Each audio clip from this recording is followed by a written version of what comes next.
Movie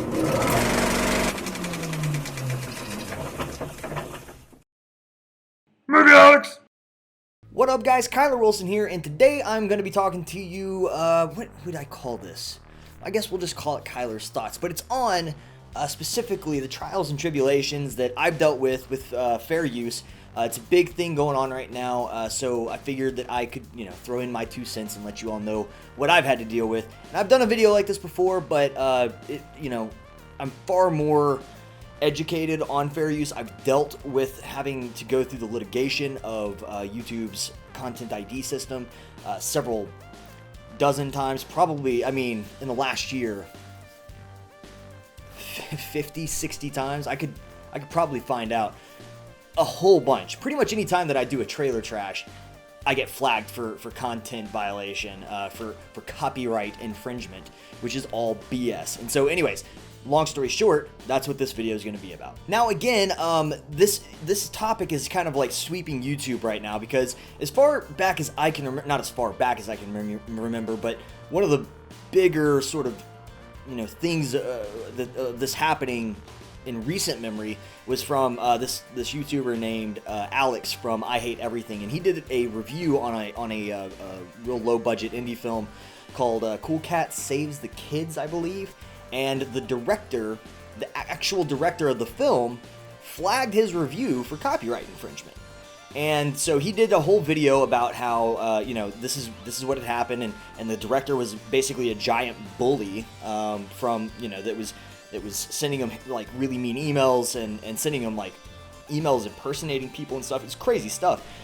So another YouTuber that I watched called Your Movie Sucks did a fair use video once I Hate Everything's video was out, and so that was like one of the very first, like, because I watch a lot of movie YouTubers.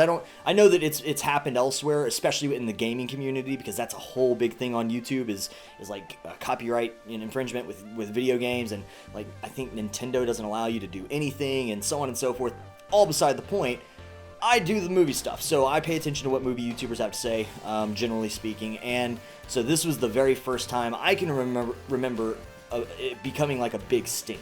Now, fast forward to not too long ago, within just a few days, and another YouTuber that I watch, Channel Awesome, aka The Nostalgia Critic, releases a video on fair use, because his channel has been limited to now 15-minute videos. He's got a copyright strike, apparently, and his channel's been limited to 15-minute videos. He can no longer make money on his videos until the copyright strike is lifted, and so he did a video on fair use, which has kind of revigorated the whole, like, where's the fair use campaign.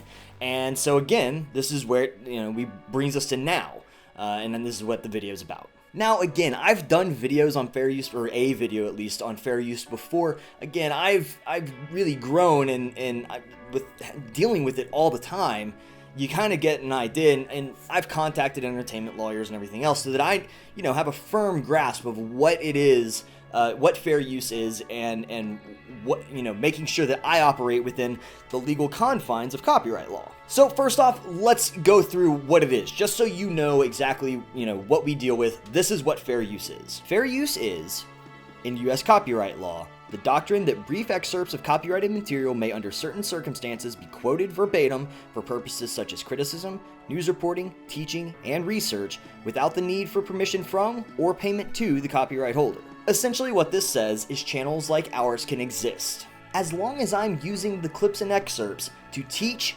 criticize, review, or report on, it's fair use. Now, where this would not work is when let's hypothetically say I uploaded a video, let's say an entire film, and I just said at the beginning of the video, I'm like, hey, I really love this film, you should watch it, and then I let you watch the whole film. Well, that directly impacts the market for which the medium is intended to be viewed. In other words, if you watch my video, there's now no reason for them to go and watch the original product on, say, DVD or digital download or Blu-ray or in the theater, let's say, whatever the case may be. There's no reason for them to watch it now.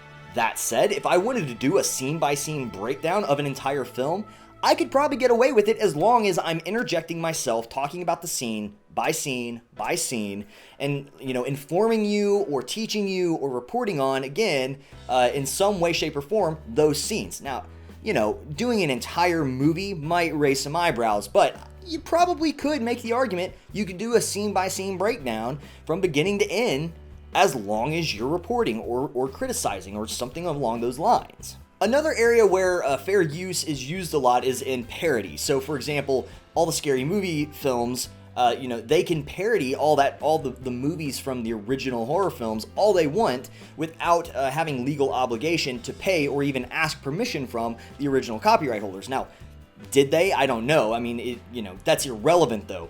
Parody falls under fair use. So if I wanted to recreate a scene from Jaws and make fun of it, I could do it all I wanted to.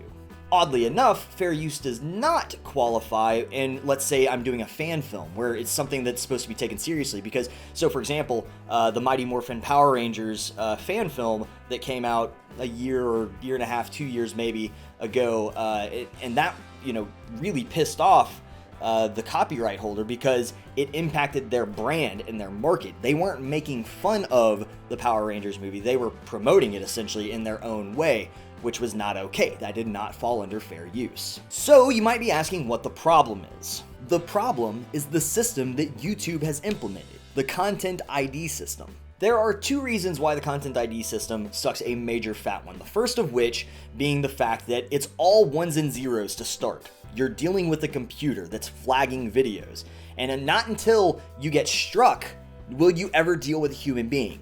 Which even then, you're not dealing with the human being directly. It's all this system, this submission system, where you're having to blah blah blah blah blah and send off all this stuff showing that you're within fair use, blah blah blah blah blah. You never physically talk to somebody, all right? So, but that being said, once you get to the content or once you get to the copyright strike phase, a physical person does actually look at the case and review it at that point. Now, again, what I mean by ones and zeros is the fact that a computer is just scanning lines of code when you submit a video to see if it matches the content ID of another video within its copyrighted database. So, for example, I have a copywritten, or I have a copyright, not strike, but a claim against me right now for a trailer trash I just did for Batman v Superman. The computer just goes in and it goes, oh, I recognize this frame, I recognize this frame, I recognize this frame, must be infringing on copyright. When in all actuality, I was critiquing the trailer, which is clearly under fair use. Now what happens is I have to rebut the claim and I have to submit all this information saying that, yeah, this is fair use if you just look at the video, blah, blah, blah, blah, blah. And it can take up to 30 days to get the copyright claim released, which is 30 days of revenue my channel is not taking in, which is 30 days of revenue that they are taking from me. They are physically getting paid for my video, even though I'm within my legal grounds to make it. Furthermore, there's no recourse for the production company who flagged it in the first place. They just get 30 days of scot-free revenue off of your video, and they don't even have to pay you back. They don't even get like a flag against them for inappropriately flagging it in the first place. Now, I told you there were two ways. Here's the second way. Let's take a look at the case where I Hate Everything happened. The actual director of the film flagged his video, even though his video was not in any way, shape, or form in violation of copyright infringement. There was no infringement of copyright whatsoever. He was fully within his grounds under fair use to make this video. The director strikes his claim, and it gets to the point where the guy's if I'm not mistaken, the guy's channel got shut down completely. And then he just had to go through, these twists and turns and hurdles to get it reinstated. And not a damn thing happened to the director. I want you to think about that. Think about, let's say, hypothetically, you went to the police and said, hey, that guy Kyler Wilson, he stole money from me. All right, and then I tell them, no, I didn't. I can prove it. Here, look, I was here on this date. I didn't steal anything. You get charged with a crime for falsely reporting a crime that didn't exist. That does not happen with this fair use stuff, not one iota, even though the director was clearly 100% in the wrong. And he got money from flagging this guy's video. Not one single thing happened to him. And here is where the problem lies. That is a huge, major issue. The system is pitted against the creator, and that's not the way it's supposed to work. I mean, I'm not a lawyer, but it seems to me that YouTube could fix this with just one thing. You simply make the creator sign a contract assuming liability. If they upload copyrighted content, then the production company has to deal with the creator. The only reason this exists in the first place is because YouTube is scared of getting sued by these production companies. So you simply, all you are is a video hosting service, a content creator hosting service. Put the liability on the creator. I would gladly assume the liability because I understand how to post videos that fall within the fair use of copyright law. Now, let me tell you about the frustration with this whole thing. I mean, I'll give you one case that happened to me that just made me want to pull my freaking hair out. Luckily, I've only ever had one copyright strike, and it was on a video that I did for a teaser trailer of The Hateful Eight. It got released, I don't remember what day, but let's just say it got released on a Friday. I stayed up late creating the trailer trash for this video. I released it and everything. I woke up the next day and it's got like 1,200 hits on it. And I'm like, holy crap. Now, I mean, clearly I'm a small YouTube channel and that's nothing for some of these bigger channels. But to me, like 1,200 hits overnight was like insane. It just kept going up and kept going up and kept going up and kept going up and it got flagged. It got flagged at around, 5,000 views or something. All right. And so I rebutted the claim. And without hesitation, I got the rebut back from them saying, nope, your rebut is not okay. You're in violation of copyright. And they then flagged it, right? Now you get to rebut it one more time before you get struck. So I rebutted it again at around 8,000 views now. And they reviewed it for, I don't know how long, 15, 20 days, I think. And it got up to like 10 or 11,000 views. They came back and they said, nope, you're still wrong, copyright strike. So what that did is it took the video completely down like it never existed. I then lost all the revenue that was coming in from that film, which again, it was not a whole lot of money, but pennies are pennies, right? So I'm no longer taking in money for that. They limited my channel to only 15-minute videos, and none of my other videos could bring in any income. None of them. All because of this improper copyright strike. Now let me tell you, this process is nerve-wracking, especially if you're a new YouTuber like I was, right? So they send you all this paperwork like via email, electronic, all that stuff. Like these emails, it's all legal jargon. And I'm just like, what am I even looking at? I don't even understand. Like, I'm clearly within the laws, I'm legal here, so I don't and so I, contacted an entertainment lawyer who was luckily a friend of mine who's like, you're within legal grounds, all right? So I was really confident going in. I submitted a claim against the copyright strike. Now, you got to understand what that means. That means that I'm saying I'm going to go to court with you. This is going to court, right? So when you submit a claim on a copyright strike, you're telling the production company who struck you, I'm willing to battle you in court. And I was going to do that without a lawyer because I was really confident, that I again was legal here. So, but at the same time, I'm just little old Kyler Wilson going up against the company, which was the Weinstein Company. The Weinstein Company, for God's sake. Like, that was nerve-wracking. And for 30 days, it sat there just like I'm waiting to hear back. And finally, I got an email, which was a personal letter to me from the Weinstein Company, apologizing for the improper strike, that it was never supposed to go that far, and they reinstated the video.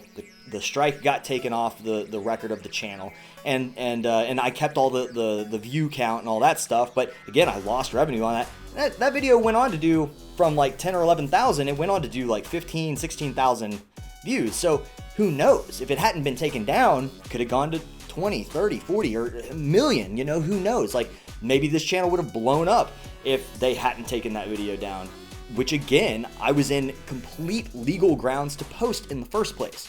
So just think about that. It's super, super, super frustrating. Now, at this point, I've gotten it down to what I at least consider is a fine science, because I've got this pre-typed out thing. Anytime I get a copyright notice at all, I submit this paragraph that I've written out, and every single time it's come back in my favor. So for any of you other YouTubers out there, if you would like that little paragraph that I've written and you deal with this on a daily, send me a message and I'll shoot you this thing. And I'm assuming that I've just written it in a way that works for the system. And so, it's still just a huge pain in the ass that I have to do it in the first place, because while it sits there, like while I'm at work, it's not making money. When I can't like log on to submit the claim, it's not making money. It's just struck, and it can't be seen in all these countries. And then it like might remove audio from the clip, and so the people that are watching it are thinking that I uploaded crap, instead of a quality product. It's a huge pain in the ass. But anyways, if you want that paragraph, again, shoot me a message. I am totally willing to share with other creators so that they don't have to deal with this shit anymore, because it's insane. So anyways, that's it in a nutshell. I wanted to join this movement along with some other YouTubers. All these other YouTubers had been posting videos like this, and I'm assuming that hundreds of other smaller YouTube channels like mine that support content creation will jump on board here. And so that said, I want to say to I Hate Everything and Your Movie Sucks and Channel Awesome with the Nostalgia Critic and Boogie2988, Chris Stuckman, Movie Holics are 100% behind you guys. The question is, I think, to YouTube, where's the fair use? YouTube, for the love of God, stop putting the people who are putting millions, if not billions of dollars into the corporate structure that is YouTube. Stop putting us through insanity. We just want to create. Like anybody else that is, creative, we just want to create, and we want to use this platform to create. And we should be able to do that without being stifled by false allegations. We shouldn't have to worry about our channel being struck from the internet. We shouldn't have to worry about losing the money that we've come to rely on to, have a life. You shouldn't. It's just insane that you would not have a better system in place for the people that are lining the pockets of YouTube. So again, where's the fair use? Where's the fair use?